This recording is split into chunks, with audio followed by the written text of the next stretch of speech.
Bagya kasama, maayong adlaw kanatong tanan. Karong adlaw mga kasama atong makauban ang usa sa mga kadi naglihok sa kalihukan. Nga diin bagya kasama karon ibalik na sa ato ang sabakan sa balaod ug niya na nakig-uban baga kasama kanato. Atong hatagan baga kasama og kanang pag-aninaw balik ang katubaga kagahapon nga iyang nasinatian sakripisyo kay ngato baga kasama gisgutan karon ang sakripisyo man meaning panahon sa Semana Santa. Ato makauban si Ma'am Arian Jane Ramos magkasama ang naila na bantog nga kamarikit sa kalihukan magkasama ng NPA, NDF magkasama CPP din sa ato sa Southern Mindanao region.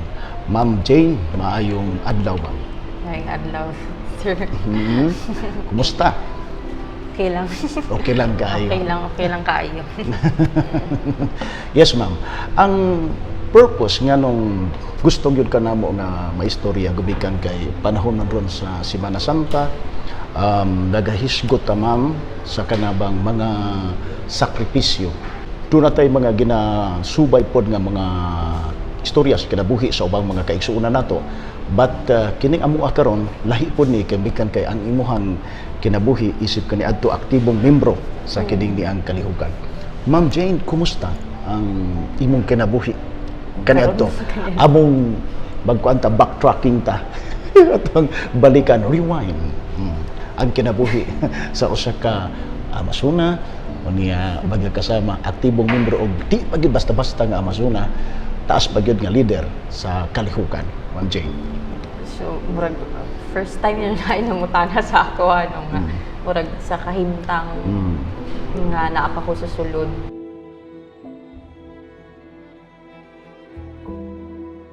Una, syempre, nanukad yun ko nga nahimo yun kong aktivista. Yes, sa nahimo ko chairperson sa Gabriela, UP Mindanao, sa University of the Philippines, Yes, Mindanao.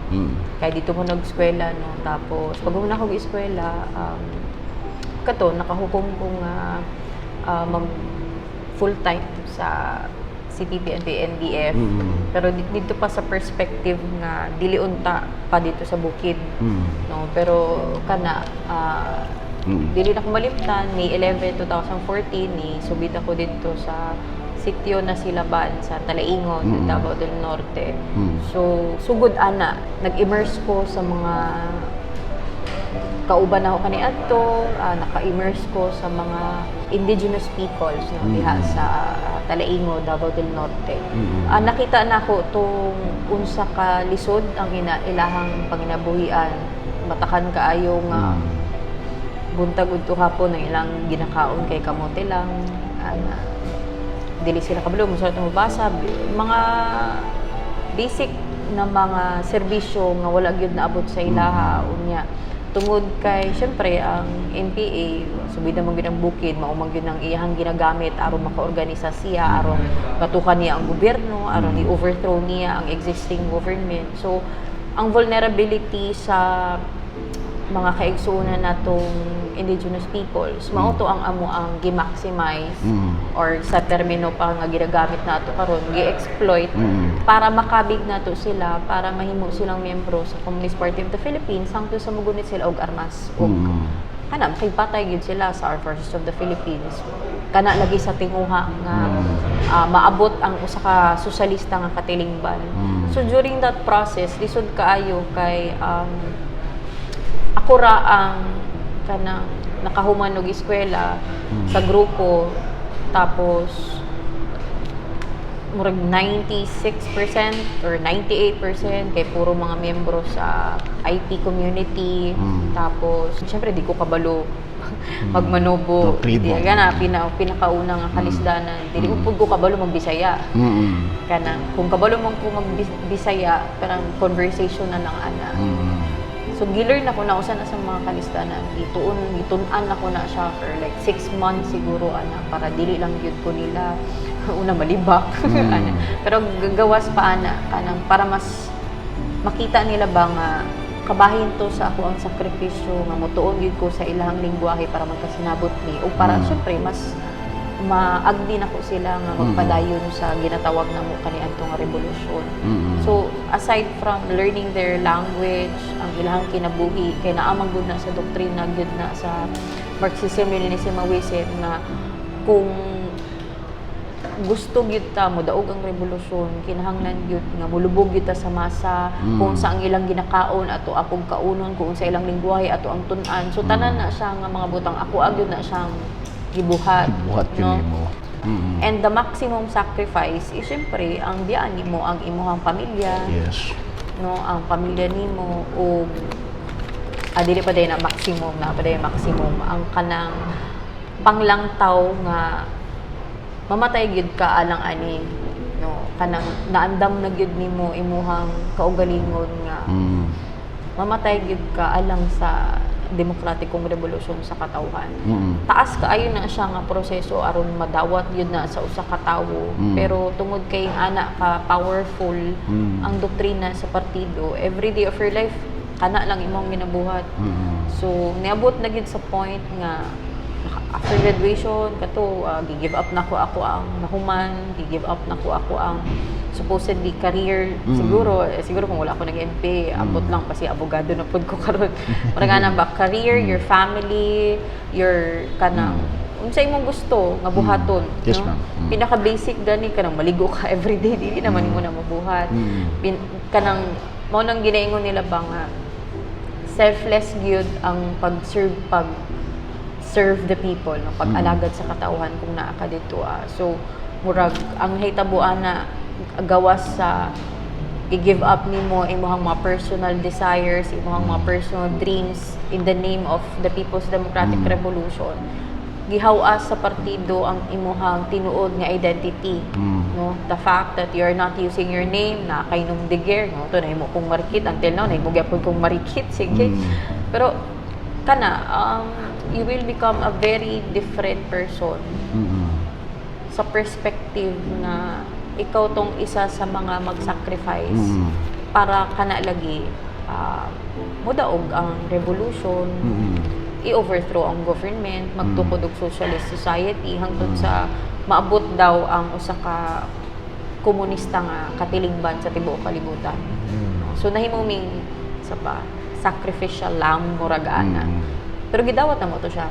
Paunsa ko makaingon nga grabe gyud siya nga kanang pag-twist sa imong huna-huna sa normal nga kinabuhi. Kay kanagong mga consecutive encounters namo, dili na gud ka magunahuna kung mamatay pa ka or mabuhi pa ka. Basta kanang this is your job, ana. Kung maghiraman mo, witness man ng 1003rd Infantry Brigade, that was 2020. Since motong ang ako ang first encounter was January 2018 na raid ni ana, pero after that ano na kanang dugay dili sunod-sunod ba, pero tung niabot ko sa Pakibato district, so niabot mi diha Pakibato Marilog Kalinan ana. So September 9 2020 mao na gitong first namo nga encounter nga namatayan naman mi last time, pero that was the time na namatay akong bana sa encounter. Yes, tapos namatay po kung isa na ako kakauban na ay duha na bilin na fortunately nakuha sa 27th ID. Tapos na ay duha na saag. So unya gutom pagid kaayo, wala may makaon, mura nga na ba. Since September 9 hangtod sa November 27 or 29. Yes, padayon. Naka-encounter yun mi o kanang sunod-sunod nga gera, 13. Kung dili ko masayo. 13 consecutive encounters nga niabot sa punto nga na ay 5 namatay sa amoa, na ay mga nasamda, nangadakpan, na ay mga gibiyaan ni. Ug niabot sa punto nga 40 days wala miligo, wala mi kaon, murag nangawat na lang mig mga butang-butang sa palibot para ma-survive. Pero wala gyud to siya nahimong mga hinungdan para moabot ko sa consciousness nga surrender ko kanang murag wala, it's part of the game. Mm-mm. Ana good. Mao gyud ni siya ang revolution kay mo may gitudlo sa amo. Mm-mm. So those sacrifices, ano na siya kanang given. Ana. So wala jud to siya nahimong hinungdan para kanang mahuyang ko sa akong baruganan sa akong prinsipyo ana. Pero niabot gyud sa point na siguro ana ang Ginoo na gyud nag-ingon nga pag-undang na day kay wala na gyud paadtuan. Linggo ng gabi, Agosto 1, taong kasulukuyan sa pinagsamang operasyon ng 10th Infantry Aguila Division, 6th Infantry Division at NICA 11 at 12. Natagpuan at tinulungan ang isang buntis na pinuno ng teroristang CPP-NPA o CNT. Ang namumuno sa Guerrilla Front 55 na gumagalaw sa Pakibato Bukidnon Complex, sumuko na. Si Arian Jang Ochats Ramos o mas kilala sa alias na Marikit. Nabot sa point nga kana nakuha gyud ko sa 10th Infantry Division no, sa 1003rd Brigade sa Military Intelligence Battalion. Murag for me I owe my life at that time no, particularly kay retired no, General Ernesto Torres, Yes, ma'am. kay Brigadier General Consolito Yecla, kay Colonel Jeremiah Datur, kay Lieutenant General Almirol, the people nga naa sa ilalom sa 10th Infantry Division at that time, kay gibuhi gyud ko nila. Yes, ma'am. Kay kawalog gyud ta no, there are some stories and realities sa mga nadakpan nga kanang unfortunately namatay gyud sila. Yes, ma'am. Kay syempre na sila yung bounty Yes, and ma'am. everything ana, pero ako gibuhi ko nila, gibuhi nila akong baby ana. So murag ang nahitabo kay sa tanang sakripisyo nako dito sa bukid nag-equate nga ano ba naay divine intervention nga wala di pag di ko mo surrender but dungo man jud kay ko so unsa pay offer sa ako di gyud ko kay hingpit gyud akong pagtuo sa revolusyon pero niabot gyud nga naay divine intervention sila ang Ginoo naghatag og kahimtang Yes, ma'am. nga ibutang ko sa maayong kanang kahintang plastar mga tao. Then because of ako always yun ako ginaprangkag yun ako nag-istorya, wala ako nag-iingon nga nag-surrender ko kay dili mo na akong story ana ang gusto nako story sa ilaha nga lahi ako ang kahintang ngano ko nakahukom nga wholeheartedly mo balik sa gobyerno, Yes. magbalik loob sa government kay tungod pod sa akong experience nga gidebunk sa 10th Infantry Division sa Army ang dili maayo nga narrative sa CPP, NPA, NDF against sa ilaha. Kanang ang perspective always sa ilaha mga berdugo, mga mamamatay tao, mga walay pagtan-aw sa isig katao, mga kawatanong banok, mga rapists, all of those negative narratives. Pero tung kahintang na ako sa actual, na ako sa ground, ma-objectify na ako nga naagyoy mga maayong mga opisyal sa army and gusto gyud nako nang ginaingon nga dili wala ko gitudluan, wala ko gipugos and wala ko gibayaran. Samot na nga wala ko gibayaran. Kanang siguro tungod sa ilahang kanang pagpakita nga ang isa mong good murag sa ako ba ang isa mong good sa hinungdan nga nung nag-participate gyud nag-cooperate gyud ko kay ningon gyud ko nga utabang ko sa inyo ha pero dapat kung unsa tong mga dapat sa mga tao ipadayon gihapon dapat nato to nga panawagan kanang dapat dili ni ako personally dili ko ugungan sa ako ang hunahuna nga kung sa tan-aw nako para man sa ikamaayo sa kadaghanan. Dili ko mo istorya kung kinsa ni sila nga mga tao. All I can contribute is kanang strategic nga pamaagi para makuha nato ang mga tao para naay mga kauban ako nga nabilin pa dito mo surrender sila.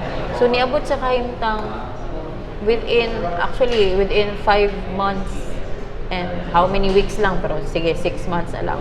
Ni balik loob, tanang mga kauban ako. Kauban nimo. So, nag-declare dayon ta, no, first ever, no, insurgency free ang Davao City. So, ako, maka-attest yun ko nga, wala na yun kauban namo dito, kay memorize mo namo tanan, no. And ngano, niabot sa puntong ing ana.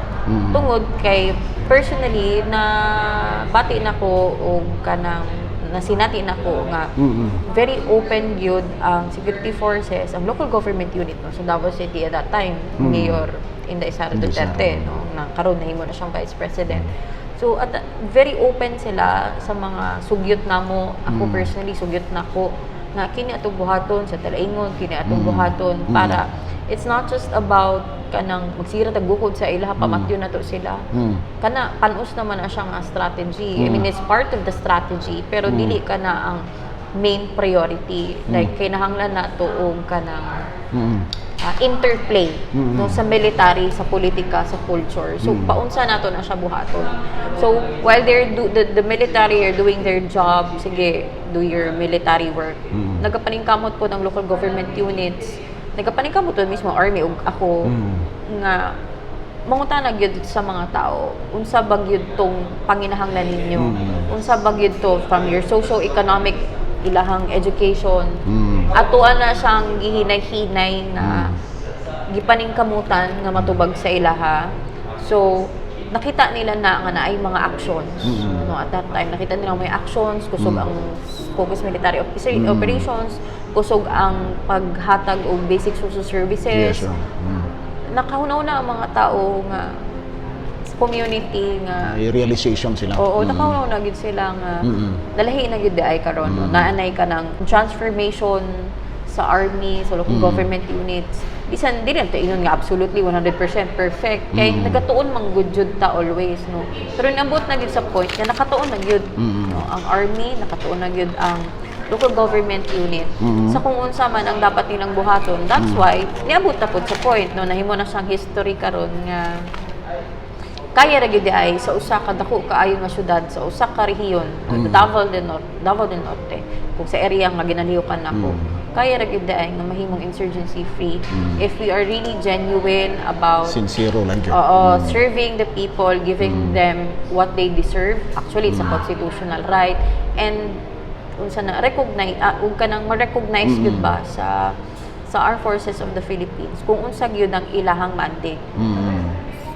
Ang unsa ba ilang mandate, of course, securing the land, serving the people. Yes, so, yes. tapat ka na ang ilang focus, and very fortunate ta nga na ay mga kaubanan nato sa Philippine Army. They're doing their job na very humanitarian, na very sensitive sa mga vulnerable sectors, and hangtod karon nagapaningkamot nga masustain na siya nga kadaugan. Yes.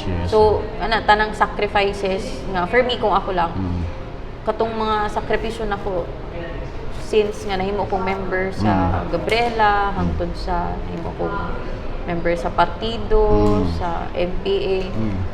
Kung pangutan-on man gud ko, gilad ba ka, nag-regret ba ka, ana, utbog siya kong madili because wala man kong gipugos. Ana, ako man tong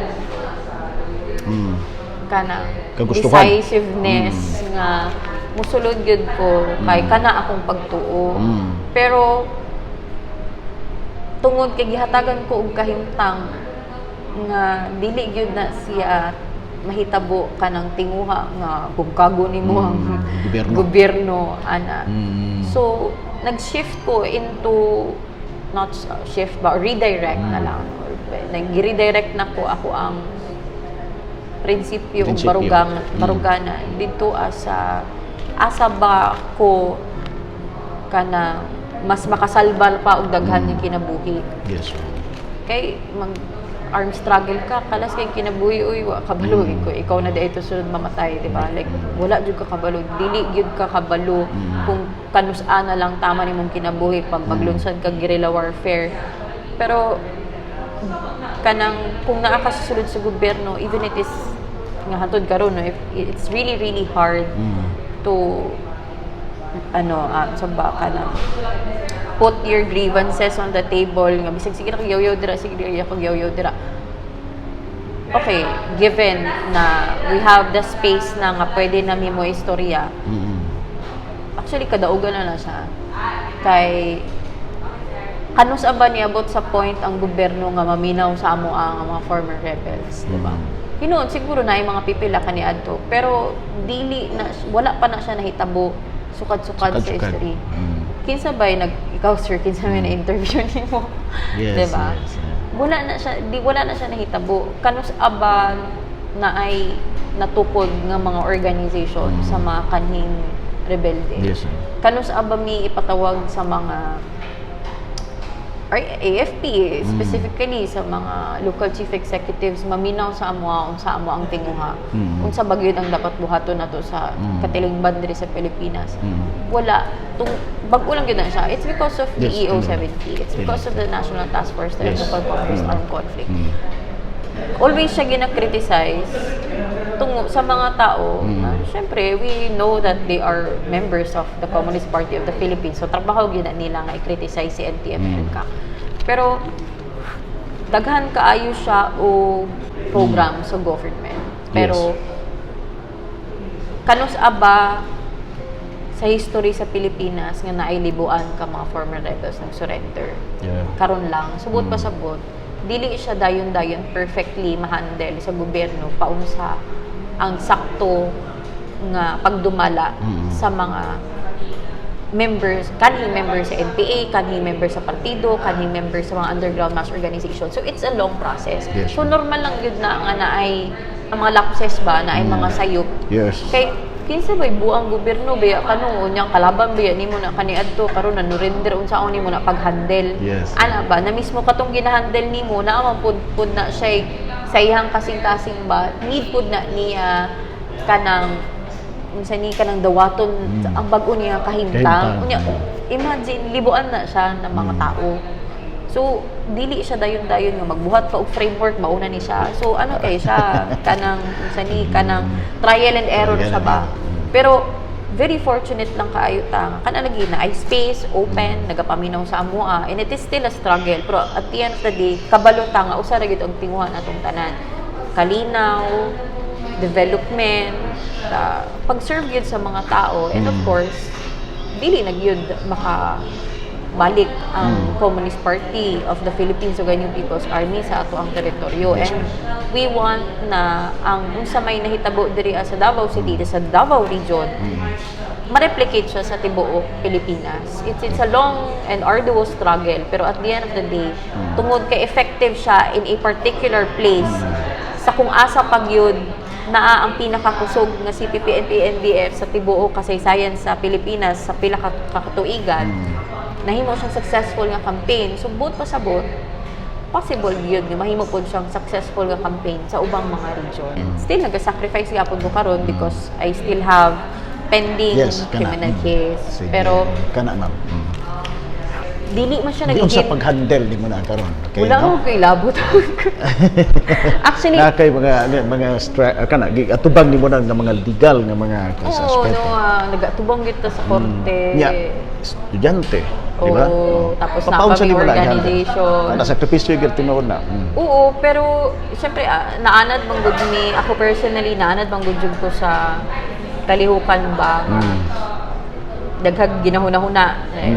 Pinaka basic na dito sa sulod sa kalihukan pag mata nimo magunahuna ka sa itudlo nimo sa ipakaon nimo gikan sa pila ka mahuna-hunaan na ako nga pila na lang kabuok trisbi na bilin pila na lang kabuok sabon na bilin trabaho mo gud ako na kumaa pa ba may makaon asa na ba ang sundalo kanang gagmay kaayo nga mga butang pero ano gid kay nako kanang ginahanay gid nako kay survival man gud mi pinsan pod nga ta among istoryahon asa na pod mi adto like almost every day mag trek me 4 hours subida lugsong subida na talaingod pag yun na no kung unsa nang pantaron so murag naanad to sa ana nga system sa kong life for 8 years so pag abot na ko diri dili naman siya yung ana kalisod and kana lagi given ba na kung sa sulod given naman yun na mamatay mi murag ana gidawat na namo na and aside ana kabalo na mi nga naa gyud ni mga kaso so pag abot na ko diri na ako'y 34 criminal cases nung kaso sa ako. I-file sa mo.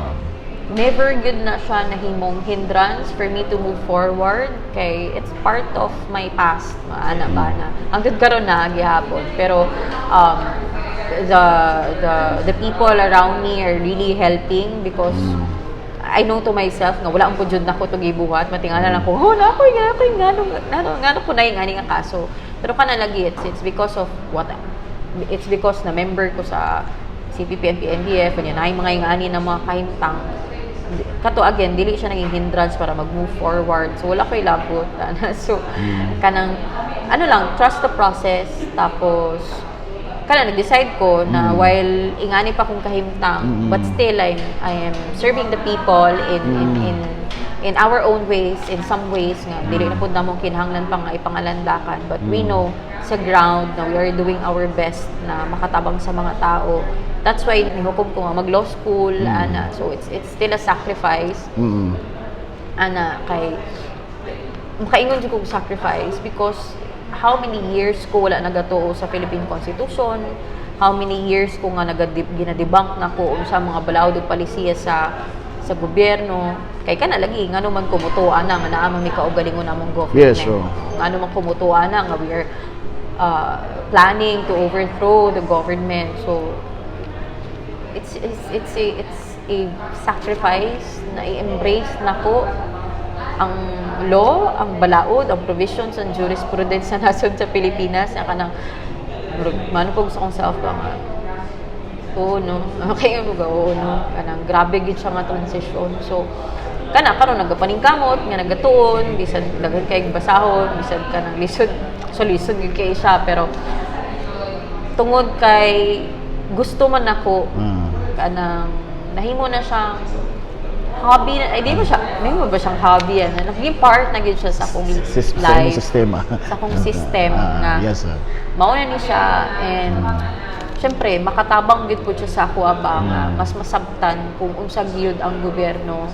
And I can really help people no legally nga kanang unsa ba gid ilang mga kanang grievances ana. So karon maka-advise na tanong bisan ka ng mga mamabasa na to, maka-research na ta na maka-advise ta sa ila kininyong buhaton bisay ani nga mga balaod ana. So murag makaingon ka ba nga nagatabang ka saya legally unya dili pod kanang 50-50 mong kinabuhi. Pero at the end of the day ang victory man gyud balik-balik yun ako nang ginaingon sa tanang interviews nako kay buhi mi. Yes. Mo importante. Ano lang yun? Mo gyud. Buhi mi, wala gyud ko ilaing victory for myself is buhi mi. And katong mga nangamatay nga mga kauban na mo nahimo na gyud to siyang part sa amo ang kasaysayan. So sakripisyo po to sila. O di consider na sakripisyo po sila. pero murag sa perspective nako personally tungod sa ilang kamatayon mas nahimo kong madasigon nga pugungan nga naa na po'y ma-recruit nga mga kapatanunan Yes.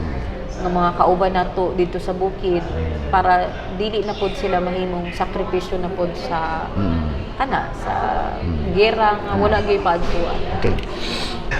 Okay. Ma'am Jane. Unsa imuhang kuan karon? Ma-advise sa mga estudyante nga nag-view sa tuwa karon o nagtan-aw. Isip kaniadto aktibo ka sa University of the Philippines. Unsay imuhang masulti karon sa mga estudyante magkabatan-unan? Continue to be critical ana kung sa man galing ang inyuhang makita mabati sa ato ang katilingban karon and I know that there are very big issues na maka-affect yun sa ato ang personal lives and lalo na sa mga tao nga hangtod karon gihikawan gihapon sa ilang mga katungod, basic social services.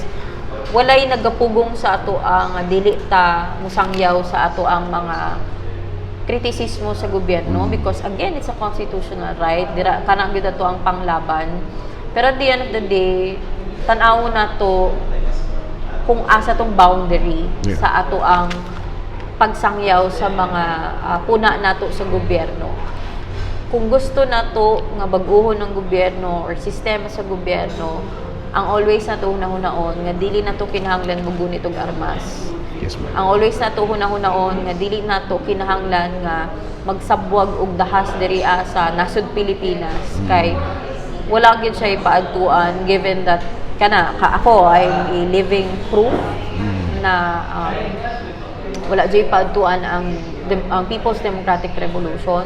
Wala ipaadtuan nga mahimo kang miyembro sa Communist Party of the Philippines. Even though ginaingon nato nga wala may jurisprudence nga nagaingon nga pwede ka sampahan og kaso kung miyembro ka sa Communist Party of the Philippines, pero at the end of the day, if you will become a member of the Communist Party of the Philippines, if you will become a member of the legal front organizations, you are supporting the New People's Army. So yun nga, you are impliedly supporting the New People's Army. So, ang New People's Army, siya man ang armed group sa CPP na kung asa, maupoy, lunsad o armadong pakpisog na nagagera dito sa bukid. And sometimes, nung mabot gid sa kahimtangan, nabi yung gahi ka ay ulong mga commander, makapatay gid og sibilyan, makadamay gid og sibilyan. So, mag-create na punta, balik-balik, naa na punta sa cycle of violence. So kana nga kahimtang ato ang likayan if we want to change the government, if we want to help the government diri ta sa sulod sa gobyerno. Yes, mga kasama, inyo nabati ang ato ang interview kang Ma'am Arianda Jane Ramos, ang naila baga kasama sa kalihukan nga si Kamarikit, nga diin bulawanon ang iyang mga na-share kanato baga kasama iyang mga kaagi, sakripisyo, pag-antos sa diha baga kasama siyang namimbro sa kalihukan CPP, NPA, NDF.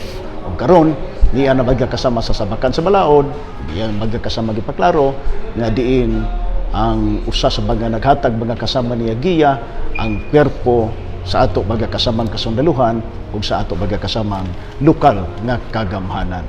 Kini si Radyo Man Dudong Rin Lubosbog, Tatak, Arimen.